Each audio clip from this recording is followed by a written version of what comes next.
Selamat datang di New Perspective.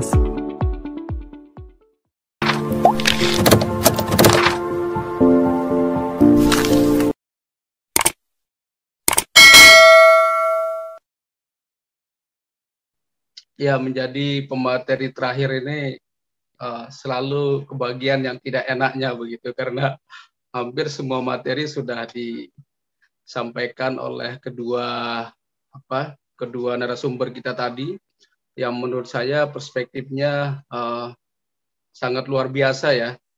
Satu tadi Pak Dr. Asmuni berbicara tentang pendekatan fikih ya, pendekatan agama di dalam melihat bagaimana masyarakat itu seharusnya bernegara begitu. Jadi sangat menarik apa yang beliau simpulkan tadi ya, mengenai bagaimana hukum ilahiyah, ada istikhlaf, kemudian Alkitab ya, yang yang menurut beliau bahwa negara itu tidak harus menggunakan hukum agama begitu. Saya kira ini menjadi catatan penting kita ya, karena Indonesia ini memang kadang-kadang sampai sekarang masih banyak orang berdebat ya, kita ini negara apa begitu, apakah kita negara sekuler atau negara setengah sekuler atau yang disebut dengan parsial tadi oleh Pak Asmuni, atau kita ini negara antara keduanya. Jadi belum selesai begitu, ketika misalkan kalau kita bicara negara sekuler, ya tentu seharusnya kan semua aliran-aliran kepercayaan ya, ormas-ormas Islam yang berkembang ya, atau ormas-ormas keagamaan baik yang dianggap sesat ataupun tidak sesat ya harus dibiarkan begitu ya. Kalau kita mengacu kepada misalkan apa yang berkembang di Amerika, di negara-negara Eropa, jadi mereka di sana kelompok-kelompok yang katakanlah dianggap sesat ya, misalkan agama Bahai, salah satu sempalan dari agama Islam misalkan yang ada di Iran ya. Di sana mereka dipersekusi, dibunuh ya, tapi di negara-negara luar ya mereka diterima, dibiarkan berkembang selama tidak mengganggu orang lain. Kalau di Indonesia kan tidak ya. Kita melihat ada beberapa kelompok ormas yang merasa paling benar, yang merasa mewakili Tuhan, ya merusak masjid, kemudian melakukan kekerasan terhadap kelompok-kelompok lain, ya. Yang tadi kata Pak Asmuni ya mengatasnamakan diri mereka sebagai pembawa hukum Tuhan, begitu. Jadi kekhawatirannya sederhana sebenarnya, khawatir kalau kelompok yang dianggap sesat itu tidak masuk surga, begitu kan? Khawatir kalau mereka masuk neraka. Padahal yang khawatir ini juga belum tentu masuk surga kan? Nah, ini yang perlu mungkin kita kritisi. Kemudian tadi juga Ibu Dina sudah banyak menyampaikan tentang sejarah politik Taliban ya, posisinya di mana, kemudian apa yang terjadi selama Taliban berkuasa, kemudian pasca Taliban, nah lalu bagaimana ke depannya. Mungkin di sini moderator saya akan mencoba untuk melengkapi ya apa yang sudah dibahas oleh para narasumber sebelumnya. Mungkin ada 3 catatan yang di sini yang coba kita lihat. Pertama, saya ingin mengatakan begini, bahwa lahirnya negara-negara di era modern ini tidak lepas dari pengaruh kelompok kolonial. Tetapi apa yang terjadi, teman-teman kita yang menjadi penjajah ini belum selesai urusan internal di wilayah tersebut, ditinggal, ya, tidak ada edukasi politik, tidak ada pembagian wilayah yang jelas. Kemudian inilah yang kemudian melahirkan konflik di internal wilayah itu atau di negara itu sekarang. Nah, ini yang sebenarnya terjadi di Afghanistan. Jadi kalau kita baca peta ya di Afghanistan ini, banyak sekali kelompok-kelompok etnis di sana ya. Jadi misalkan di sini kelompok etnis yang besar kan Pustan ya. Pustan itu sekitar 42%. Kemudian ada kelompok Tajik 27%, ada Hazara ya 9%, ada Uzbek, kemudian ada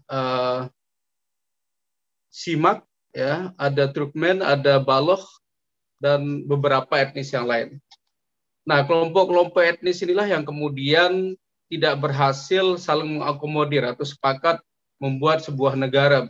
Nah, ini yang saya kira PR dari konsep negara modern, ya, tidak selamanya baik, ya, apa yang mereka tinggalkan justru melahirkan PR besar, bagaimana konflik itu kemudian muncul, ya, muncul di wilayah tersebut, entah kemudian dibarengi oleh nuansa-nuansa identitas keagamaan, kebudayaan, dan juga nuansa etnis, ya, termasuk Palestina misalkan, ya.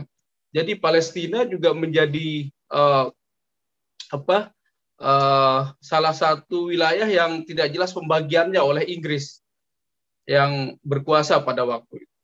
Ya, begitu juga munculnya kelompok Arab Saudi sekarang, ya, yang di bawah mazhab Wahabi atau Salafi.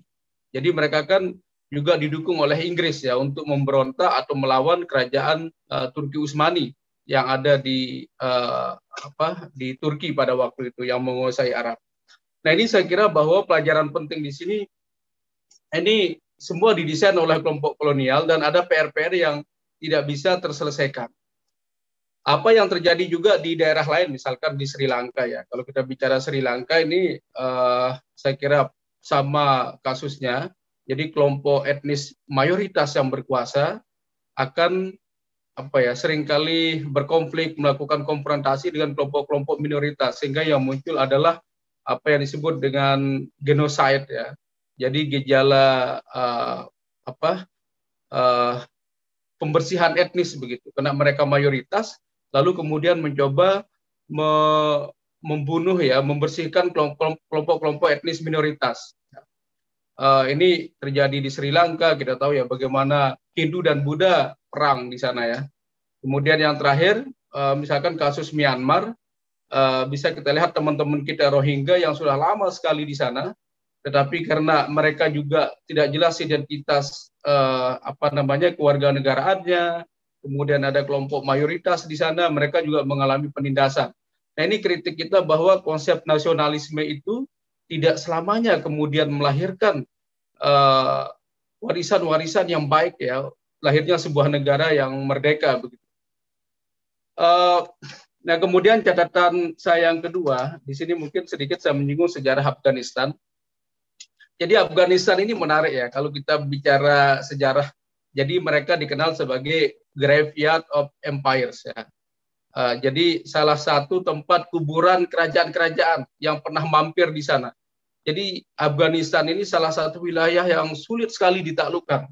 Dan terbukti kalau kita lihat misalkan, ya, mulai dari kalau sejarahnya Afghanistan ini pernah disinggahi oleh Alexander the Great, ya.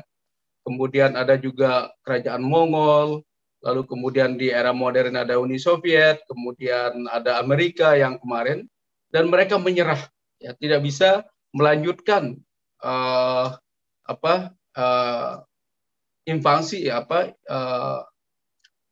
bukan penjajahan, ya, semacam pencaplokan wilayah yang ada di wilayah Afghanistan.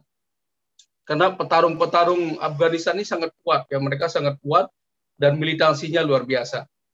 Tetapi yang menarik kalau kita lihat di sini, ya, ada dua kubu yang berkonflik, ya, kubu besar, ya. Kalau kita bagi ada kubu utara, kemudian ada kubu timur, ya. Kubu timur ini termasuk yang Pustan ini, kelompok yang Taliban sekarang. Lalu kenapa kemudian Taliban itu menjadi antitesa di dalam pemerintahannya, ya, ketika mereka berhasil menguasai wilayah Afghanistan? Sebenarnya kan Taliban ini mazhabnya Deobandi. Jadi Deobandi itu kalau kita lihat sejarah, ya, seperti wilayah pesantren begitu. Ini wilayah di India, ya. Ada namanya wilayah Deobandi. Nah, Taliban ini sebutan bagi santri-santri yang pernah belajar di sana, ya, yang kemudian menjadi faksi politik, salah satunya di Afghanistan. Tetapi sebenarnya di Deobandi juga banyak kelompok-kelompok Islam, ya, yang berjuang melawan penjajah Inggris. Nah, ada satu kelompok yang punya pendekatan berbeda, yaitu Jamaah Tabligh. Jadi Jamaah Tabligh ini sebenarnya dia berasal dari Deobandi juga tradisi keilmuannya. Jadi Muhammad Ilyas itu pernah belajar di Deobandi, di pesantren di daerah sana. Anggaplah Deobandi ini mungkin sama dengan Pancor atau sama dengan Anjani ya. Jadi ada satu komunitas pesantren besar, banyak ulama-ulama belajar di sana. Nah ini yang Deobandi. Tetapi kemudian ketika Taliban ini menjadi faksi politik, ini banyak sekali ideologi-ideologi yang masuk di sana. Ya. Misalkan salah satunya termasuk ideologinya Sayyid Qutb ya, yang mewakili teman-teman Ikhwan. Jadi mereka sudah berpikir bagaimana merebut kekuasaan, bagaimana strategi berperang. Nah ini yang saya kira yang banyak mendoktrin petarung-petarung yang ada di Taliban sendiri. Bahkan kalau kita lihat sejarahnya, ketika mufti besar ya Arab Saudi, Syekh bin Baz mengeluarkan fatwa pada waktu itu bahwa jihad di Afghanistan untuk melawan Uni Soviet itu adalah jihad fardu ain katanya. Jadi harus ada kewajiban. Makanya kemudian banyak teman-teman kita yang dari Arab berjuang di sana, ya. Berjuang membantu para mujahidin melawan Afghanistan. Padahal sebenarnya juga Uni Soviet pada waktu itu mendukung salah satu pemerintahan yang berbasis sosialis seperti yang dijelaskan oleh Mbak Dina tadi. Lalu apa yang terjadi? Ya, jadi ketika Taliban sudah berkuasa, nah ini kelompok-kelompok fighters ya, kelompok-kelompok mujahid ini pasca menjadi jihadis ini apa yang mereka lakukan begitu? Apa yang kemudian visi mereka setelah itu? Nah, lalu muncullah misalkan Al-Qaeda ya yang punya jaringan di mana-mana. Kalau di Indonesia kan mereka mungkin terkait dengan Jamaah Islamiyah ya. Jadi ada Ustadz Abu Bakar Ba'asyir, ya ini kalau kita lihat beberapa tulisan ya, penelitian, ada Nurdin M. Top yang pernah melakukan pengeboman di Bali. Nah, ini yang kemudian jaringan-jaringan alumni dari Afghanistan ya ketika perang pada waktu itu.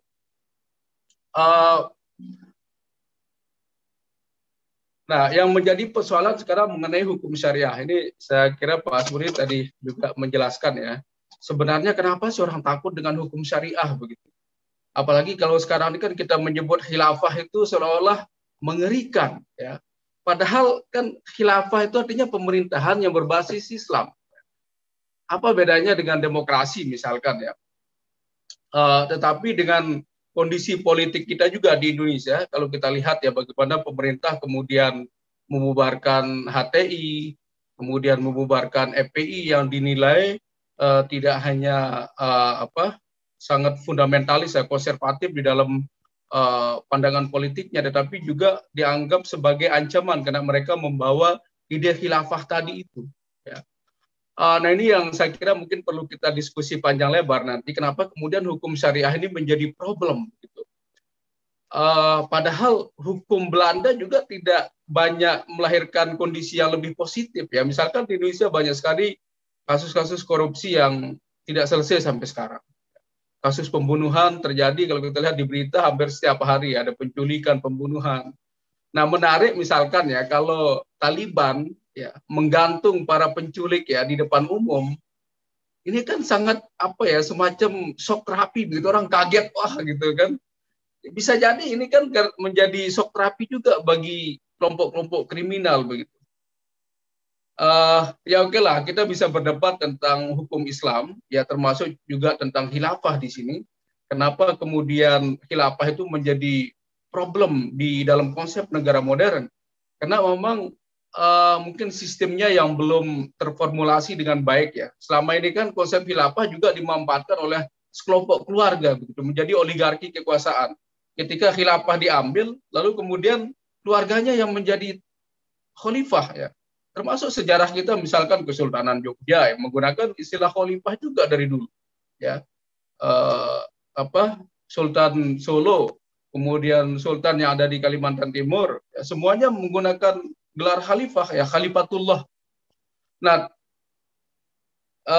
saya kira kelemahan terbesar dalam konsep khilafah ini, mereka kemudian dimanfaatkan oleh kelompok-kelompok penguasa dan diwariskan ya secara kekeluargaan. Ini menjadi isu besar begitu. Kalau misalkan khalifah mungkin sistemnya demokratis, apa salahnya begitu kan? Tetapi selama ini terjadi semacam pengambil alihan begitu bahwa khalifah itu seolah milik keluarga.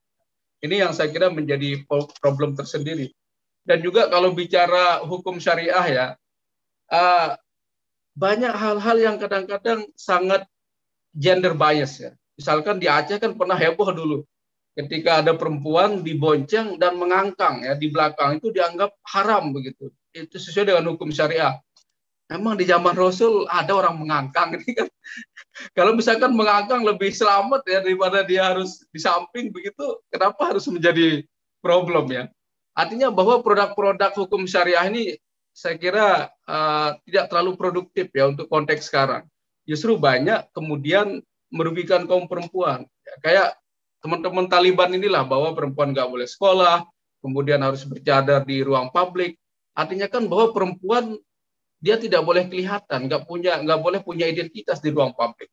Sehingga sistem pemerintahan mereka tidak ada satupun perempuan yang kemudian memegang posisi penting di pemerintahan teman-teman Taliban karena takut melihat perempuan begitu. Ini saya cerita sedikit ketika saya riset di teman-teman Wahabi di Bagi Nyaka pada waktu itu. Jadi saya duduk, kebetulan saya ada teman perempuan juga menjadi peneliti di sana. Ya. Jadi kami duduk bareng, nah tiba-tiba ada syekh yang datang. Semua perempuan tiba-tiba lari kabur ke dalam. Gitu. Kita kaget semua kan, apa yang terjadi nih. Nah setelah selesai pengajian di masjid, saya cobalah korek-korek. Bu, kenapa sih pada larian tadi itu? Jadi mereka lari karena takut syekhnya itu berdosa melihat mereka. Jadi mereka harus lari. Padahal kan ini udah levelnya syekh, kenapa harus takut melihat perempuan kan? Nah ini yang kadang-kadang gak masuk juga di logika saya begitu. Udah orang wiridnya luar biasa, ketaatan ibadahnya udah dijamin gitu ya. Justru perempuannya takut, khawatir kalau syekhnya itu berdosa melihat mereka. Nah ini saya kira salah satu isu lah yang menarik tentang beberapa kasus di hukum syariah ini ya, termasuk perempuan misalkan ya. Yang jadi problem kan konsep muhrim ini, bahwa selalu perempuan itu disubordinasikan ya dalam posisi hukumnya, bahwa mereka itu tidak punya kekuatan, lemah ya, mudah didominasi secara seksualitas, sehingga dia butuh muhrim untuk untuk menemani mereka. Kadang saya berpikir begini, ketika saya di Singapura ya, di Singapura itu kita naik kereta cepat ya misalkan ya, itu kan duduk bersebelahan dengan perempuan yang sangat seksi ya, celananya pendek ya, tahu komunitas Cina di sana. Tetapi kita nggak berani melakukan macam-macam di sana. Kenapa? Karena semua serba CCTV dan hukumnya sangat ketat. Nah jadi kenapa kemudian konsep-konsep CCTV ya, hukum yang kuat itu bisa melindungi perempuan? Kenapa kok harus perempuan itu selalu diposisikan dalam konteks yang lemah? Nah ini mungkin Pak Sembuni yang harus menjelaskan ya, karena beliau ahli hukum ya, ahli hukum syariah. Tetapi dalam konteks Taliban ini ada beberapa kasus ya, kalau kita temukan misalkan bahwa di pemerintahan mereka itu ya termasuk perempuan tidak diberikan ruang, kemudian penafsiran hukum agama yang sangat ketat, dan satu lagi tidak boleh ada fotografi, tidak boleh melukis, tidak boleh ada musik. Nah ini kemarin kasusnya ada salah satu musisi ya, di Afghanistan. Afghanistan kan sangat etnik juga, sama dengan kita. Jadi banyak etnis ya. Mungkin kita ada Sasak, ada Jawa, ada Sunda. Nah di Afghanistan juga bisa kita lihat potret kelompok-kelompok etnis di sana ya. Jadi Taliban ini mengharamkan itu semua. Cuman kan cara mereka mengharamkan, mereka membunuh orang yang melakukan itu. Artinya bahwa apakah level dosa teman-teman yang bermusik itu harus layak untuk dibunuh? Ini pertanyaan saya begitu. Atau begini ya, oke lah, memang kalau kita lihat hadis kan banyak yang mengharamkan musik ya, pakai seruling, ada saya baca beberapa hadis begitu yang mengharamkan. Tetapi kan ilatnya, dasar hukumnya itu kenapa itu dilarang? Karena selalu bersanding dengan judi, kemudian kriminal ya. Nah, lalu kemudian hadis itu muncul. Tetapi kan sekarang kalau kita bicara musik, ya ini kan musik itu sangat netral, bisa fungsinya menghibur kita dan juga kadang-kadang ya dalam konteks agama sekarang digunakan untuk mendekatkan diri kepada Allah, ya baca selawat, dengar burdah, ya kita khusus selawatnya kalau kita misalkan ada Habib Syekh yang memimpin kita gitu kan.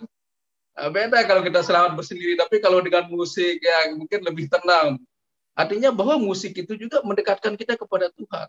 Kenapa kemudian itu diharamkan? Ya, saya nggak tahu apakah Taliban nggak pernah dengar selawat, ya, bermusik berselawat. Ya. Ini saya kira banyak PR lah di teman-teman Taliban ini.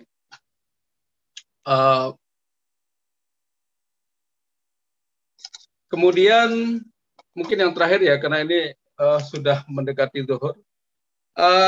Kenapa saya menyebut ada countering radikalisme di sini di komunitas Taliban?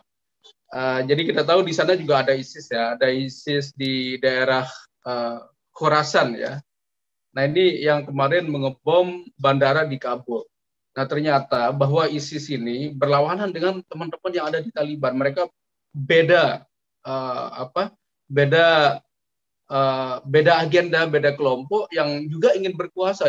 ISIS juga ingin menguasai Afghanistan, tetapi kekuatan mereka belum begitu banyak ya. Mereka kan pelarian dari teman-teman Pakistan yang diusir oleh pemerintah Pakistan lalu mencoba membangun kekuatan ya di pinggiran daerah Afghanistan begitu.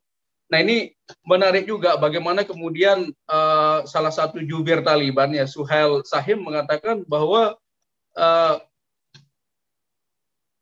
mereka sangat mengutuk ya serangan yang dilakukan oleh ISIS. Ya.